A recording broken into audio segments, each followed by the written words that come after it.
우리가 이제 이 하나님의 말씀을 늘 듣고 배우지만 이 말씀 속에서 우리가 집중해야 될 것이 무엇인가 하는 것이죠. 초대교회는 굉장한 위기 속에서도 흔들리지 않고요. 그 위기를 잘 이겼을 뿐만 아니라 위기를 이기는 것으로 그치지 않고 계속해서 성장해 갔다는 것이죠. 그리고 또 그 위기가 계속 왔지만 사도들과 함께 교회가 흔들리지 않고 계속 나갈 수 있었던 그 능력이 어디 있었는가? 그것은 성경을 보면 초대교회 성도들이 한 마음이 되는 거였어요. 한 마음. 그럼 어떻게 사람들이 한 마음이 될 수 있는가?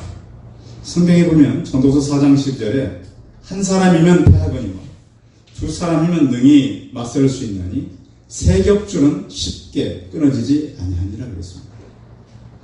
근데 사람이 한 마음이 되는 것은 어렵습니다. 왜냐하면 대부분의 사람들이 생각이 다 다르죠. 그렇다고 제가 획일적으로 한 마음이었다는 그런 말은 아닙니다. 모든 것을 보는 시각과 생각은 다를지라도 서로 인정했다는 것입니다. 아, 저 사람은 저렇게 볼 수 있구나. 최근에 우리가 이 정치적인 이슈 때문에 얼마나 이제 어렵습니까? 저희들 그렇게 만나면, 그러나 중요한 것은 우리는 그 중심에서 해야 돼요. 중심에. 어느 편에 서면 안 돼요. 그 미국 대통령 중에 그 남북 전쟁을 이끈 그 대통령이 그랬잖아요. 우리가 어느 편에 설 거가 중요한 것이 아니죠. 내가 하나님 편에 서는 게 중요하다. 그래서 우리는 지금 그런 상황입니다. 그러니까 교회가 왜 많은 어려움이 있는가? 아, 그렇게 생각할 수 있다는 거죠. 그래서 그걸 인정해 주라는 거예요. 중요한 것은 그렇게 생각할 때 난 인정할 수 없다. 그것이 아니라 그렇게 생각할 수 있다. 이렇게 돼요. 그래서 초대교회가 처음에 이 히브리파와 헬라파가 싸웠어요. 뭐 싸웠다라는 표현은 그런데 교회 안에 불편과 불만이 많았어요. 왜 그런가? 자꾸 사람들이 자기 가까운 사람들을 구제했거든. 그래서 세운 것이 초대교회 이제 그 교회 집사들 아니겠습니까? 근데 마음은 달라요. 그런데 서로를 인정하고 그런 문제가 생겼을 때는 오해를 풀고 나갔다는 거예요. 또 초대교회가 어려움을 이길 수 있었던 한 가지 방법은 모이기에 힘썼어요. 뭐하기 힘썼어요? 모이기에 힘썼어요. 요즘에도 보면 어떤 이슈만 되면 사람들이 모이는데 아주 열심히 모이잖아요. 그래서 교회는 모이기에 힘써야 돼요. 어떤 일이 있든지 모여서 예배하고 모여서 기도하고 모여서 같이 주회를 하는데 열심을 품어야 돼요. 초대교회 때도 모일 수 없는 그런 상황이 많았어요. 히브리서 10장 25절에 보면 모이기를 패하려는 어떤 사람의 습관과 같이 하지 말고 오직 권하여 그날이 가까움을 볼수록 더욱 크게 하자. 그랬습니다. 우리가 이 시대를 살아가면서도요, 바쁠 일이 참 많아요. 내 할 일이 많아요.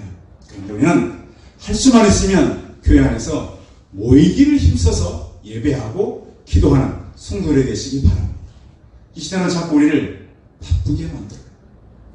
요즘 그 성도님들도 참 바쁘시죠. 할 일이 참 많아요. 그런데 그 바쁜 모든 것이 여러분 육체를 위한 겁니까? 영혼을 위한 겁니까? 대부분은 육체를 위한 겁니다. 지난주에 제가 말씀드렸잖아요. 육신의 소욕이 사라지지 않았어요. 그래서 우리의 선택은 늘 영혼을 위해 선택을 해야지 육신의 선택은 끝이 없어요. 내가 하나님 앞에서 내 모든 것이 망가질 때까지 육신의 소욕은 끝나질 않아요. 그래서 우리는 육신의 소욕을 이기고 영적인 소욕을 쫓아서 모이기에 힘써야 돼요. 그런가 하면 그렇게 성도들이 모이기 힘쓸 때 핍박 앞에 담대했어요.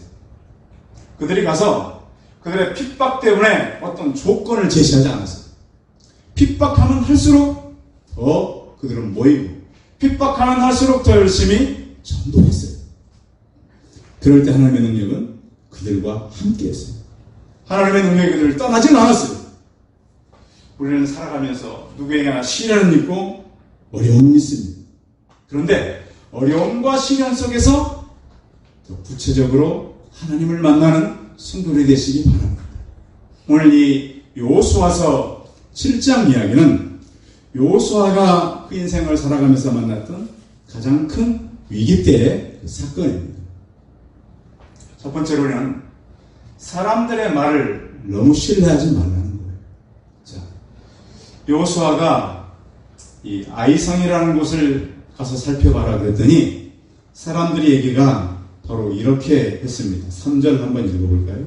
3절 시작. 여호수아에게로 돌아와 그에게 이르되 백성을 다 올라가게 하지 말고 2,3,000명만 올라가서 아이를 치게 하소서. 그들은 소수이니 모든 백성을 그리로 보내어 수고롭게 하지 마소서 하므로.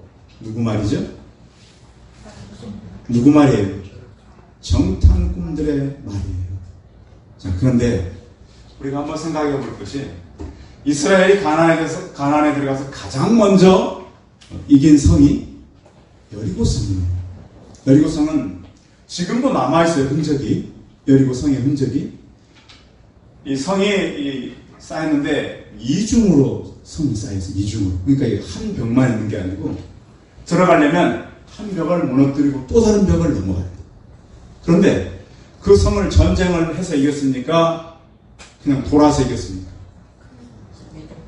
돌아서 이겼어요.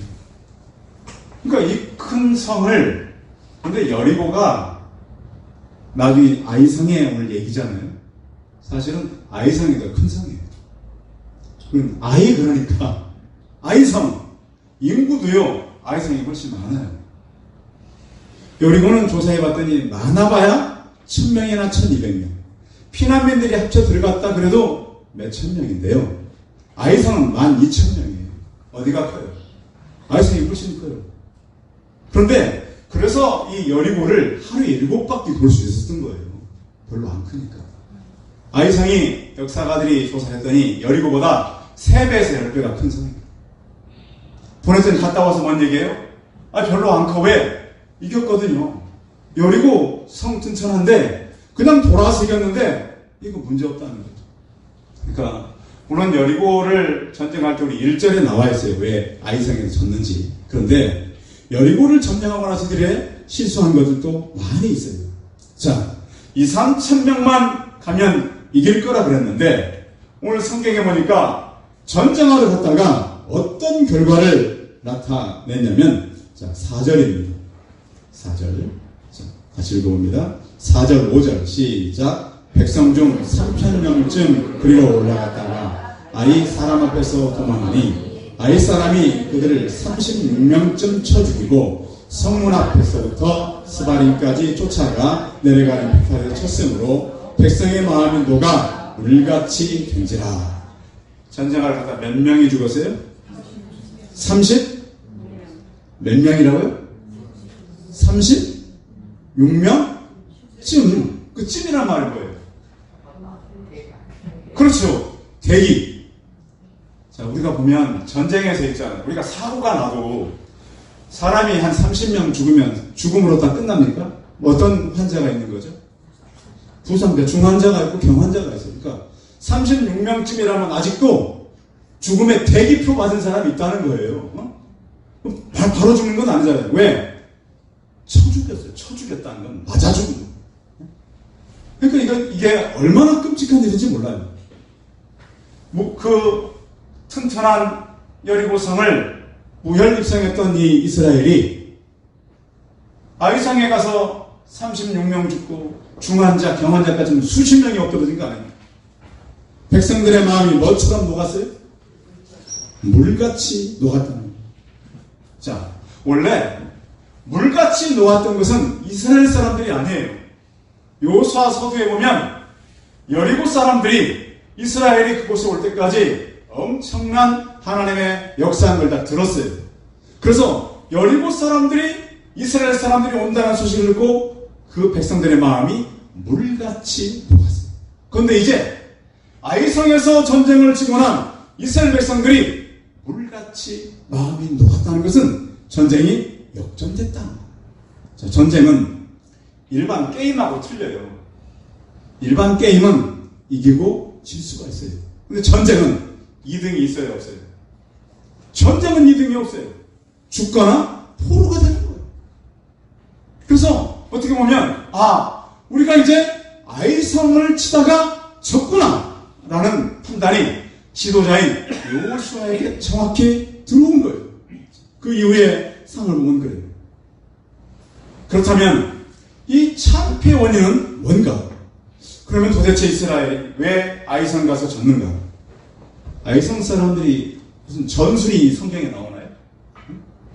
아니면 아이성 사람들이 뭐 신무기 때문에 이긴 건가요? 그것도 아니에요. 그렇지 않으면 아이성 사람들이 어떤 연합군이 와서 도와준 것도 아니에요. 도저히 아이성 사람들이 이길 수 없는 전쟁을 이긴 거예요. 그 전쟁의 원인은 1절에 있어요. 왜 아이성이 이겼는가? 7장 1절 같이 읽어봅니다. 시작. 이스라엘 자손들이 온전히 지은 언론을 범죄하였으니 이는 유다 지파 세라의 증손 삽디의 손자 달미야 아간이 온전히 바친 노변을 가졌으며 여호와께서 이스라엘 자손들에게 진노하시니라. 아멘. 아이성에서 36명쯤 죽은 이유는 누구 때문에? 아간 한 사람 때문에. 근데 생각해보세요. 어떻게 한 사람 때문에 이렇게 많은 사람들이 죽을 수가 있는가? 그저께인가 인천의 어느 그 빌라에서 그분 아버지가 5살 된 아이를 25시간 때려서 죽었어요. 어제 MBC 뉴스도 나왔어요. 끔찍한 온 국민이 공분했어요. 야, 어떻게 아무리 의붓 아버지만 응? 애를 25시간도 묶어놓고 때렸어요. 그래서 막 뉴스를 듣는 사람들이 어쩜 저럴 수가 있나. 끔찍한. 근데 참 요즘에도 이렇게 이런 끔찍한 일이 일어나요. 그런데 어떻게 우리 한 아이가 죽은 것 때문에 지금 많은 사람들이 분노하잖아요.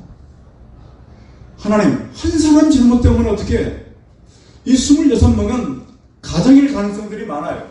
그렇죠? 전쟁에서 나갈 수 있는 성인들이니까.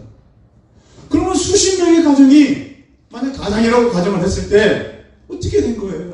다 사람들이 이런 거 아닙니까? 젊은 청년들이라면 그 가정의 사람들이 이런 거 아니겠어요? 그런데 이 전쟁은 어떻게 보면 여리고 승리를 자신들의 힘으로 이겼다라고 하는 착각일 수 있었다는 거예요. 우리가 하면 되는구나. 참 무서운 얘기예요. 하면 된다.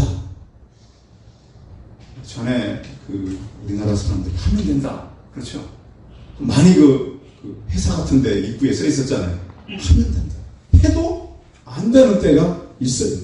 그런가 하면 또 이스라엘 백성들의 착각은 하나님 없이도 할 수 있다는 자만감이 있었어요. 아이성을 갈 때. 그렇다면 오늘을 살아가는 여러분은 어떻습니까? 여러분 어때요 지금? 나는 그러면 실제로 하나님과 함께 전쟁을 하며 살아갑니까? 내 생각대로 전쟁하며 살아갑니까? 그걸 생각해야 돼요. 아간만 문제가 아니라 나는 어떻게 살아가는가? 나 한 사람 때문에 하나님께서 어떻게 다른 사람들에게 또 다른 일을 할 수 있겠나? 이렇게 생각해 볼 수 있는 거예요. 그래서 우리는 아간이 전쟁. 자, 원인은 전쟁 이전부터 있었다는 거죠. 아간이 탐욕을 이기지 못했어요.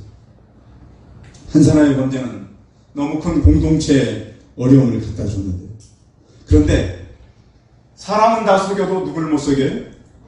하나님은 못 속여요. 시편 139편 7절에 10절 보면 다윗이 고백했어요. 내가 주의 영을 떠나 어디로 가며 주의 앞에서 어디로 피하리까? 내가 하늘에 올라갈지라도 거기 계시고 수월에 내 자리를 펼지라도 거기 계시니이다. 내가 새벽 날개를 치며 바다 끝에 가서 거주할지라도 거기서도 주의 손이 나를 인도하시며 주의 오른손이 나를 붙드시리이다. 이렇게 고백했습니다. 그러면 이 한 사람으로 인한 실패는 이대로 실패로 끝나야 되는가? 그런데 혹시 여러분들이 살아가다가 어떤 실패를 경험했다면 실패를 과정으로 생각하시기 바랍니다. 이게 믿음입니다. 나 어떤 일에 참 힘들어서 무너졌어. 힘들었어. 자, 아간이 훔친 물건들 중에는 진짜 탐나는 물건이었습니다. 신할산 외투 한 벌. 이 신할산 외투는요, 갖가지 무늬가 아름답게 수놓여진 귀하고 값진 예술적인 바벨론산 외투였습니다. 이 외투는 왕족이나 부자나 방백들만 입을 수 있는 값진 옷이었습니다. 그 옷을 보고 그 마음에 욕심이 생긴 거예요. 또 은 200세겔, 금 50세겔. 금 은을 보자 훔쳐가야 되겠다는 그 마음이 생긴 거예요. 자, 이스라엘 백성들이 지금까지 이렇게 살아오면서 430년 동안 종살이 하다가 광야에 나올 때 집 있는 사람이 있었나요? 없었어요. 그들이 뭐 가지고 있는 옷이 제대로 있었나요? 없었어요. 가진 것이 거의 많지 않았어요. 물론 이제 개인적인 소용이 있었지만 이렇게 어떤 탐욕이 생겼을 때, 어떤 이제 전쟁을 해서 이겼을 때 그런 마음은 누구나 생길 수 있다는 거예요.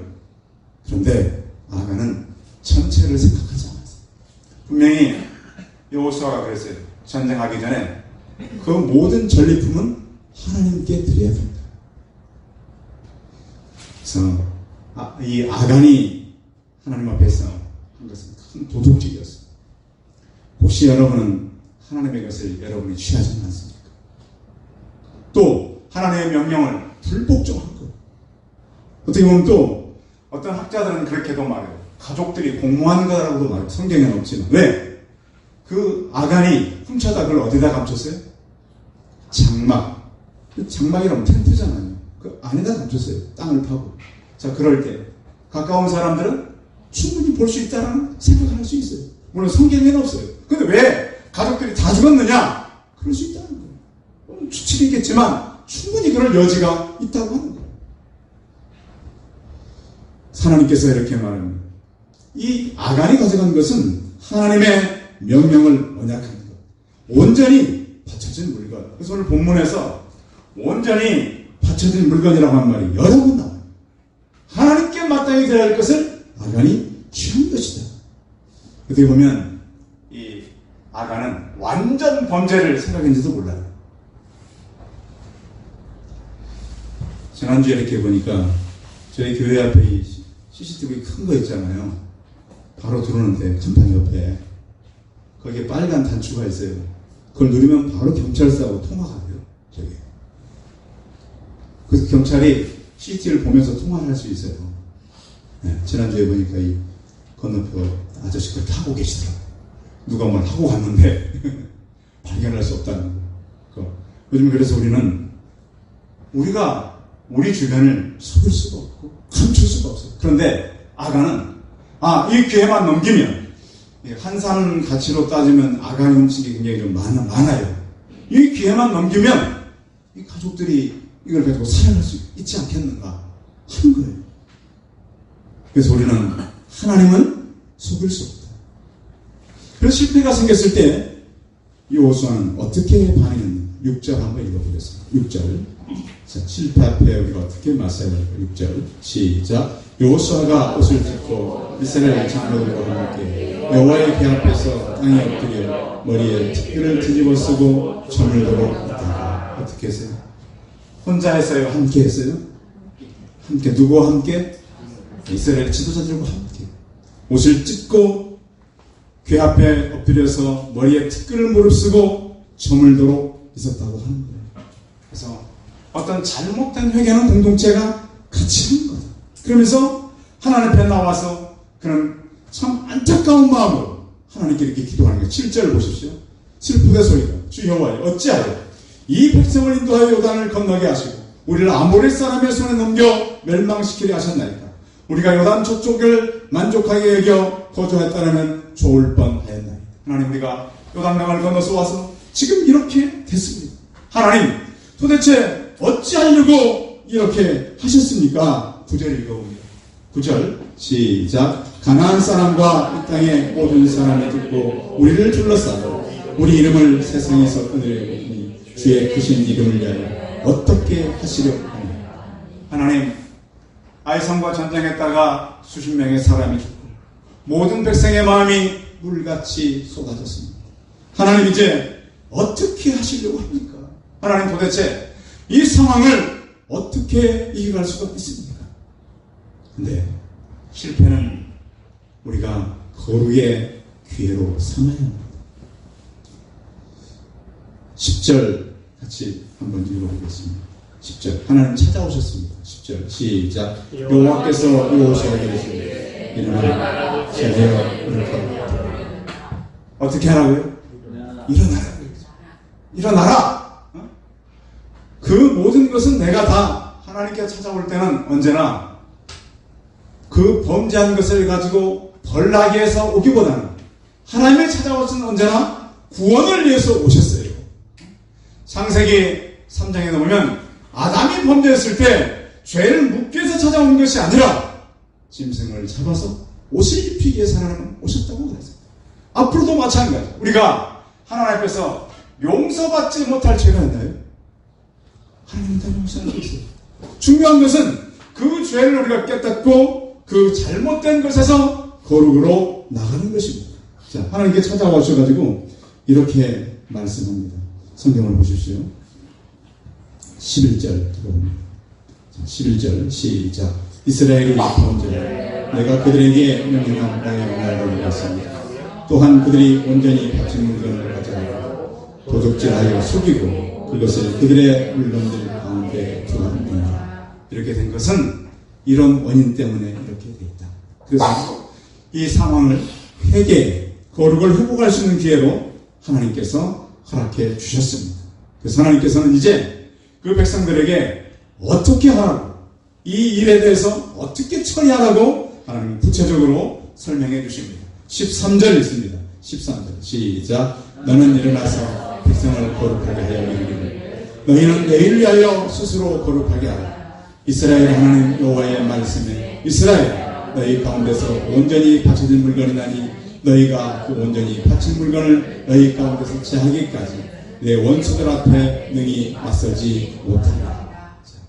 거룩하게 하여 너희는 무엇을 위하여 거룩하게 하라고요? 13절 무엇을 위하여? 내일을 위하여. 내일은 누구의 날이에요? 우리 날입니까? 하나님의 날입니다. 내일을 위하여 거룩하게 하라. 성도 여러분, 하나님께서는요, 하나님 우리가 이제 요새의 말대로 어떻게 하시라. 그러나 절망하지 말고 내일을 위하여서 거룩하게 하고 기다려라 라고 말합니다. 자, 실패를 다시 하나님 앞에 서가는 기회로 삼는 것은 하나님 앞에 나가는 것입니다.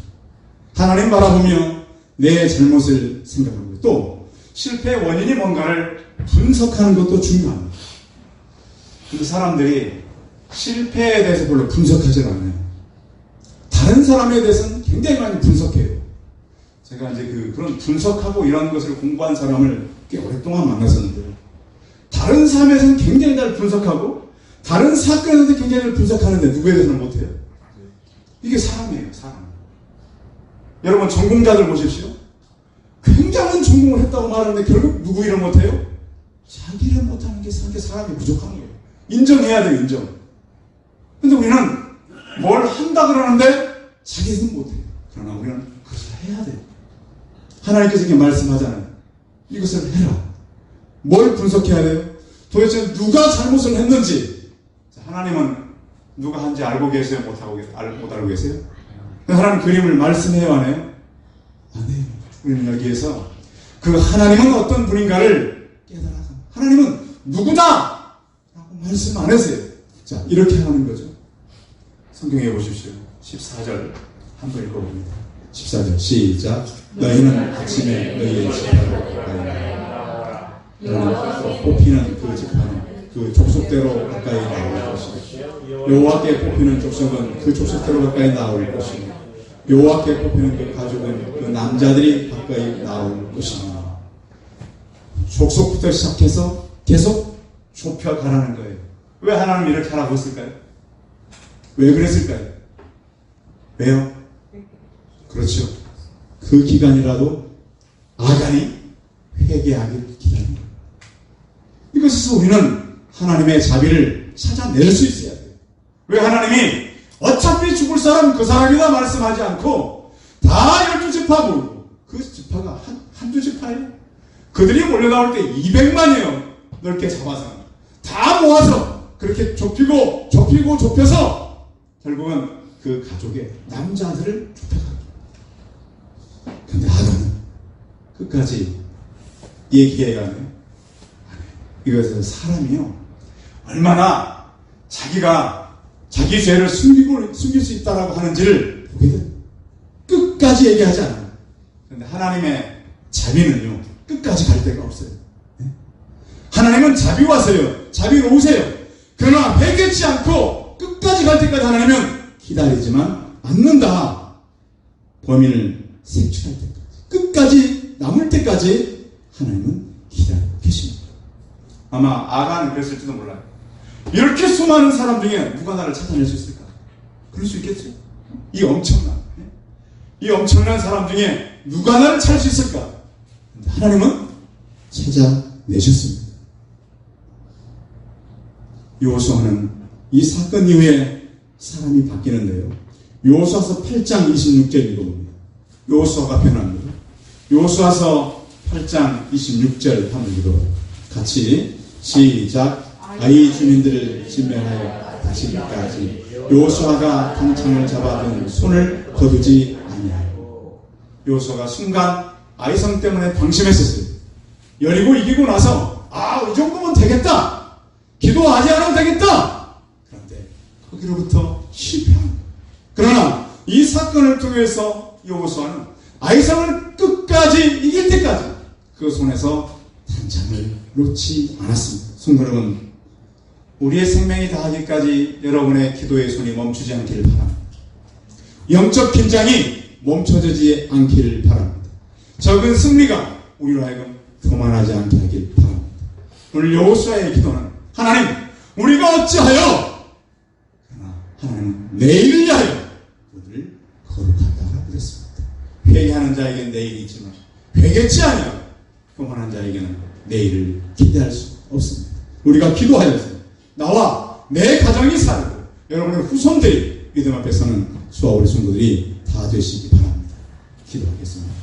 살아계신 하나님, 이스라엘이 여리고를 이기고 아이성을 전쟁하다가 많은 사람들이 죽고 사람들의 마음은 물같이 녹게 되었습니다. 여호수아가 하나님, 어찌하여 이제는 우리가 차라리 이 요단을 건너지 않았으면 좋을 뻔했다라고 하나님 앞에 기도합니다. 하나님은 그를 향해서 어찌하여 그렇게 있느냐고 말씀하셨습니다. 일어나서 오늘을 성결하게 하고 내일을 기다리라고 말씀하십니다. 전능하신 하나님, 우리 안에 우리가 청산해야 될 하나님께 드려진 것들, 또 내가 마땅히 드려야 할 것들을 하지 않고 살아가는 우리가 없게 도우시고, 우리가 하나님 앞에서 내가 회개할 부분들이 있다면 회개하고 하나님께서 원하는 그런 삶을 살아가게 하여 주옵소서. 여호수아의 하나님 앞에 엎드린 기도가 우리의 기도가 되게 하시고, 방심하지 않는 긴장과 성실로 살아가는 우리 모두가 되게 하여 주옵소서. 주 예수 그리스도의 이름으로 기도하였습니다. 아멘.